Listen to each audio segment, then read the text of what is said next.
Buenos días. Soy Nuccio Ordine y enseño literatura italiana en la Universidad de Calabria. Y justamente mi experiencia como profesor me ha llevado en los últimos 10 años a reflexionar sobre las grandes transformaciones que hemos visto en la escuela, en la universidad, en la educación, en la investigación científica y también en nuestra sociedad en general. Cada año pregunto a mis estudiantes, más o menos estudiantes de vuestra edad, quizás un año o dos mayores, que se inscriben en la universidad: chicos, ¿qué habéis venido a hacer a la universidad? Los estudiantes me miran con ojos un poco maravillados, porque no es una pregunta común el primer día de universidad. Y todos me responden: profesor, hemos venido a obtener una licenciatura. Bien, yo pienso que el cometido de nosotros, los profesores, es hacer comprender a nuestros estudiantes que no se va al instituto para obtener un diploma y que no se va a la universidad para obtener una licenciatura.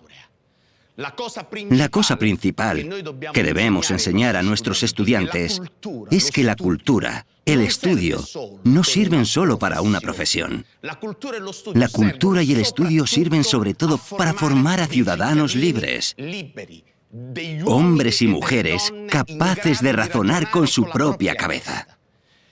Pero hace falta decirlo con mucha claridad. Si los estudiantes responden de esta manera, la culpa no es de los estudiantes. La culpa es nuestra.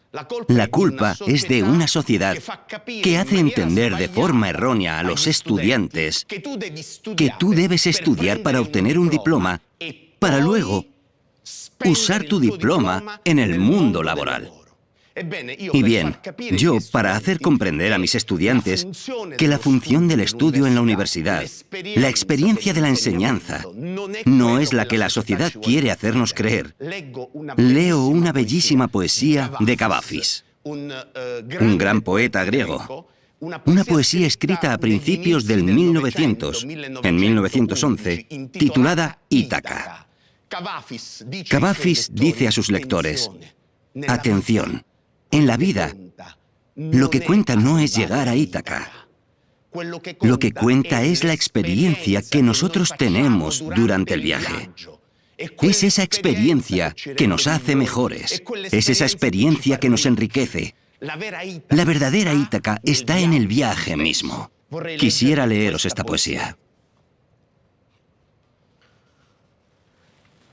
Mantén siempre Ítaca en tu mente.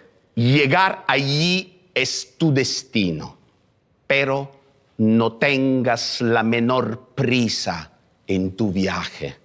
Es mejor que dure muchos años y que viejo al fin arribes a la isla.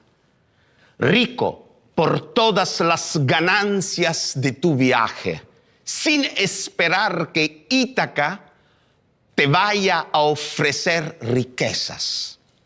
Ítaca te ha dado un viaje hermoso. Sin ella no te habrías puesto en marcha, pero no tiene ya más que ofrecerte. Aunque la encuentres pobre, Ítaca de ti no se ha burlado. Convertido en tan sabio y con tanta experiencia, ya habrás comprendido el significado de las Ítacas. Yo creo que esta... Hola Nuccio, me llamo César. En tu libro Clásicos para la vida dices que los clásicos nos ayudan a vivir. ¿Por qué deberíamos los jóvenes leer y estudiar a los clásicos en las escuelas?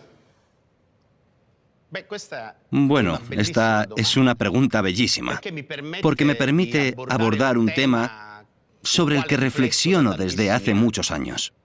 Yo pienso que, una vez más, la misión, el cometido de un profesor, es el de hacer comprender a los estudiantes que los clásicos no se estudian para aprobar un examen. Porque si tú estudias el Don Quijote para aprobar un examen, si tú estudias a Virgilio para aprobar un examen, no sirve de nada. Entonces, si debiéramos tener abiertas las escuelas y universidades solo para que se aprueben los exámenes, con los clásicos, entonces yo diría, es mejor cerrarlas, no sirve de nada.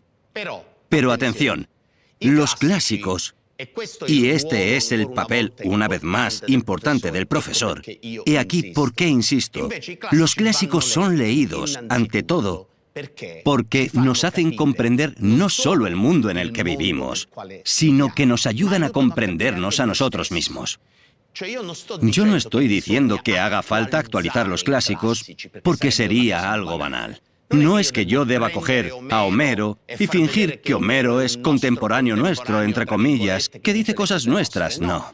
Homero afronta temas, como Don Quijote, que nos sirven para identificar cuestiones y luego para ayudarnos a reflexionar sobre estas cuestiones.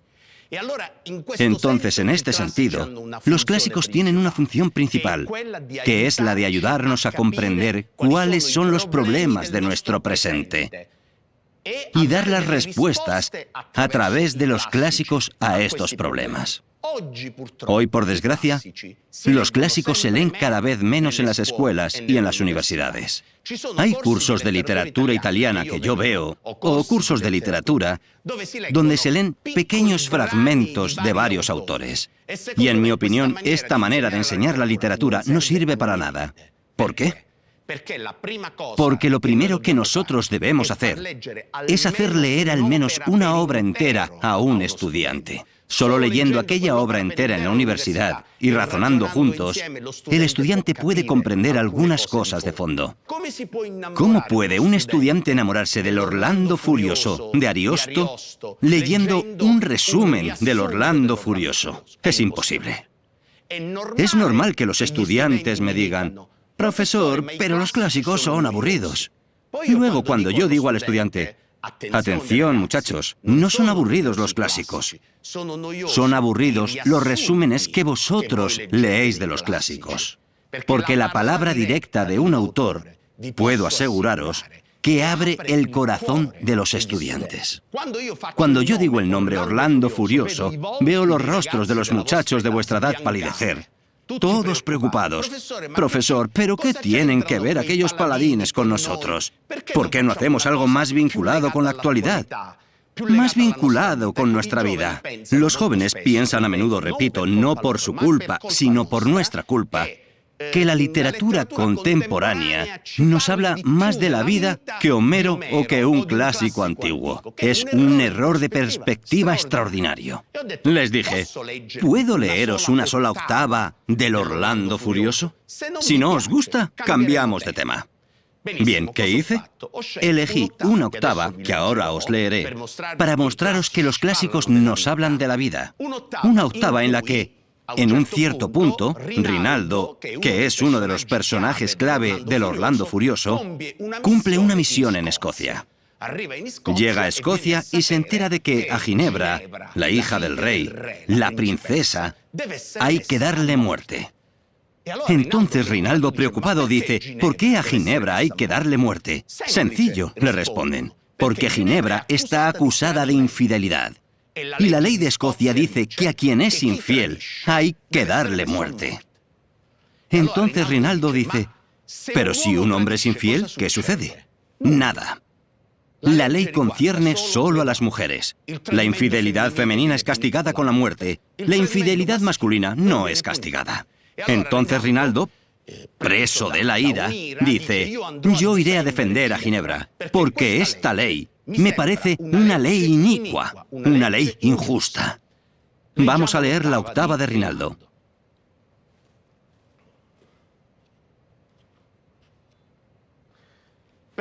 Permitidme que la lea primero en italiano, porque, por desgracia, la traducción no da el ritmo de la octava. La octava, como sabéis, es una estrofa con 6 rimas alternas y las 2 últimas rimas pareadas. Tiene una música, tiene su ritmo. Os leo primero la octava en italiano y luego la traducción española.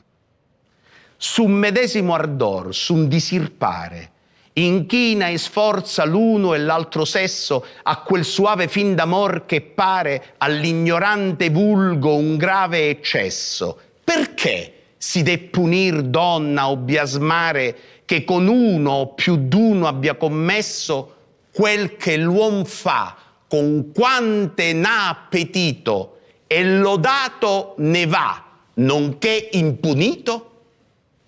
Traduzione spagnola. Si un mismo ardor, si un semejante anhelo al uno y otro sexo incita y mueve, hacía aquel dulce fin que el necio vulgo considera un gran hierro, ¿por qué causa tiene castigo la mujer que ha amado a uno o a varios, cuando el hombre yace con cuantas se le antoja su apetito y merece alabanza y no castigo? Al terminar de leer esta octava, vi que los rostros de todas las mujeres se iluminaban. Son versos escritos en 1516. Rinaldo está tocando un prejuicio que en nuestra sociedad, 2019, es todavía fortísimo. ¿Por qué? Porque el hombre que tiene muchas mujeres es el mito positivo del Don Juan. La mujer que tiene muchos hombres es el mito negativo de la meretriz, de la prostituta, de la mujer de mala vida. Entonces, ¿por qué la sociedad sigue, tras 5 siglos, tratando de manera desigual a las mujeres y a los hombres? He aquí cómo la literatura es un instrumento de reflexión. Una muchacha, al final del curso, me dijo: profesor, ¿sabe que he discutido con mi madre y le he hecho leer la octava del Orlando Furioso? Le dije: ¿por qué discutiste con tu madre?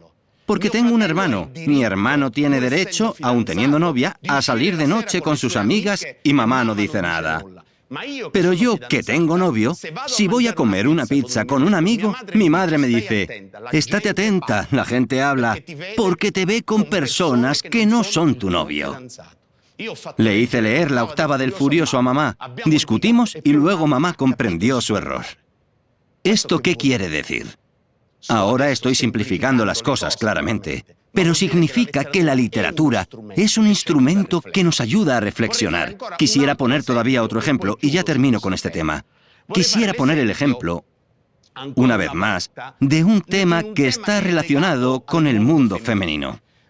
Vosotros sabéis que cada minuto, cada hora de cada día, una mujer es asesinada.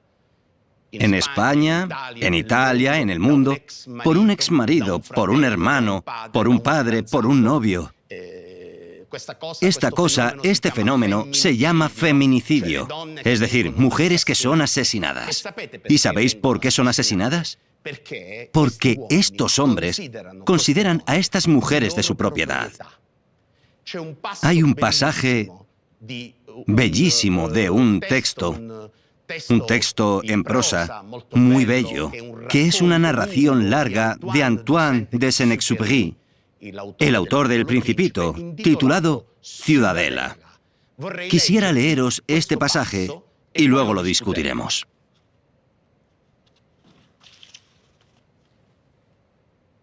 No confundas el amor con el delirio de la posesión, que causa los peores sufrimientos, porque al contrario de lo que suele pensarse, el amor no hace sufrir. Lo que hace sufrir en el instinto de la propiedad, que es lo contrario del amor.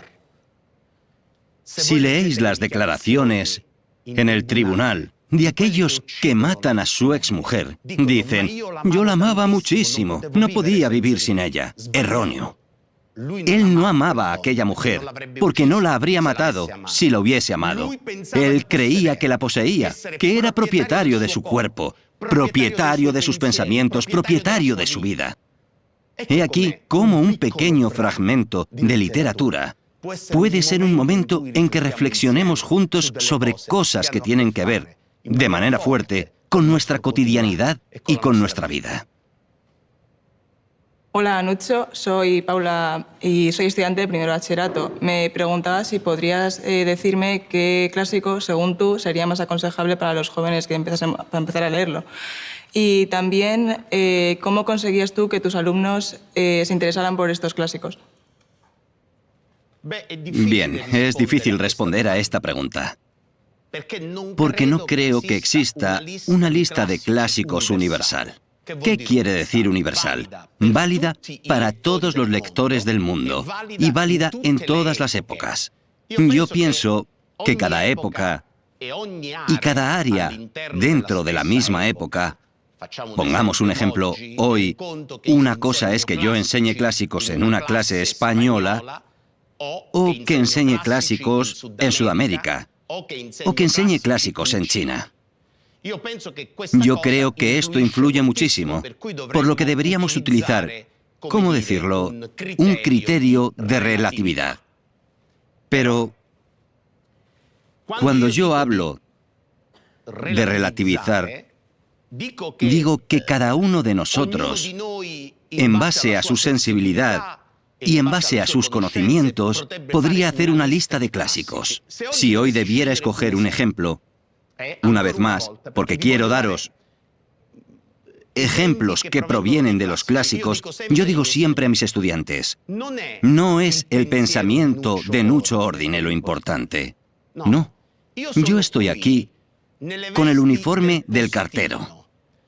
Es una metáfora bellísima, utilizada por un gran poeta ruso, Pushkin. Yo soy el cartero que trae el mensaje, que trae la carta. Hola Nuccio, soy Daniel, estudiante de segundo bachillerato, y quería preguntarle lo siguiente. Desde que somos pequeños nos han dicho nuestros profesores y nuestros padres que de los errores se aprende. Sin embargo, cada vez que fallamos, nos castigan o nos suspenden. Entonces, ¿cree usted realmente que de los errores se aprende? Bueno, es una contradicción. Yo creo firmemente que de los errores se puede aprender. Es más, yo pienso que el error, humanamente, es un momento fundamental en el desarrollo de una persona. Y esto no es válido solo para el desarrollo de una persona, sino que es válido también para el desarrollo de la investigación. En la ciencia, cuando has hecho un experimento que no da ningún resultado, aquel experimento no es inútil. Es utilísimo, porque sirve a otros científicos para comprender qué otros caminos debemos tomar. Por tanto, el error es una parte fundamental de nuestra formación. Y quisiera decir, citando a uno de vuestros campeones, sabéis muy bien que el autor más leído en el mundo, que es Cervantes, con el Don Quijote, en el fondo, ¿quién era Don Quijote? Era un caballero errante. Vosotros sabéis que la palabra errar tiene un doble significado. Errar significa moverse aquí y allá sin una meta. Pero errar significa también equivocarse. Por tanto, el caballero que cumple experiencias, el caballero que se mueve, es al mismo tiempo el caballero que se equivoca y que aprende. Pero no debemos tener miedo al error, porque la experiencia de Don Quijote nos enseña una cosa maravillosa, una cosa que todos nosotros debemos tener como tesoro. Todos nosotros deberíamos tenerla como tesoro. ¿Y cuál es esta cosa? Que también las empresas destinadas al fracaso pueden generar luego cosas gloriosas en el futuro. En el fondo, la experiencia de Don Quijote es la experiencia donde, a través de sus fracasos, nosotros podemos comprender los límites de la España de aquel tiempo. Los límites de una sociedad donde los valores cuentan solo si tienen detrás el dinero, el beneficio o el poder. Don Quijote nos hace comprender que en la vida se pueden hacer cosas por la alegría de hacerlas. Se pueden hacer cosas por el placer de hacerlas. Y sobre todo, que cuando tú defiendes grandes ideales, como los defendía él, la cosa que sale de ello es lo gratuito y lo desinteresado. Don Quijote no quería nada. Era Sancho Panza quien quería las retribuciones, quería la isla para sus ambiciones. No, ¿cuál era la misión principal de Don Quijote? Era defender aquellos valores en los que él creía. Y yo creo que este es el mensaje más bello. Cuando nosotros defendemos nuestros valores, aunque perdamos, aunque vivamos el fracaso, aquel fracaso puede estar lleno de cosas importantes. Y bien, para terminar, quisiera decir que el error también pone en duda la certeza. Y nosotros hoy tenemos muchos traficantes de certezas en nuestra realidad. Son traficantes de verdades, ¿no? Son estos traficantes que trafican con su verdad. Y bien, el cometido del error, el cometido de la duda, es el de poner en discusión las certezas. Y quisiera terminar con una bellísima cita de Lessing, que nos dice, una vez más, que poseer la verdad, cuando yo digo poseo la verdad, tú matas la verdad. La verdad se busca, no se posee. Escuchad qué bello. Justo como los caballeros errantes la buscaban sin fin. La valía del ser humano no reside en la verdad que uno posee o cree poseer, sino en el sincero esfuerzo que realiza para alcanzarla. Porque las fuerzas que incrementan su perfección solo se amplían mediante la búsqueda de la verdad, no mediante su posesión. La posesión aquieta, vuelve perezoso y soberbio. El comportamiento del caballero errante es el de aquel que, como el científico, como cada uno de nosotros en la vida, sabe que jamás poseeremos la verdad, sino que la verdad siempre será buscada, porque es la búsqueda lo que nos hace mejores.